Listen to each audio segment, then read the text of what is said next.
Hello నమస్తే, welcome to LP news. నేను తరి రాజశేఖర్. ముందుగా హెడ్లైన్స్ చూద్దాం. మంచిర్యాల జిల్లా నస్పూర్ బీఆర్ఎస్ నేత మాజీ ఎంపీపీ బేర సత్యనారాయణ గొంతు కోసుకొని ఆత్మహత్యాయత్నం చేసుకున్నాడు. మంచిర్యాల ఏసీపీ కార్యాలయంలో ఘటన జరిగింది. నస్పూర్లోని ప్రభుత్వ భూమిని కబ్జా చేశాడంటూ, విధులకు ఆటంకం కలిగిస్తూ మున్సిపల్ సిబ్బందిని కులం పేరుతో తిట్టాడంటూ నస్పూర్ మున్సిపల్ కమిషనర్ ఇచ్చిన ఫిర్యాదు మేరకు పలు సెక్షన్లతో పాటు ఎస్సీ ఎస్టీ సెక్షన్ల కింద కేసు నమోదు చేశారు పోలీసులు.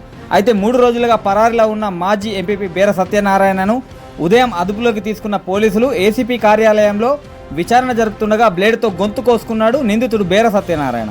హుటాహుటిన చికిత్స కోసం అతన్ని స్థానిక ఆసుపత్రికి తరలించారు పోలీసులు.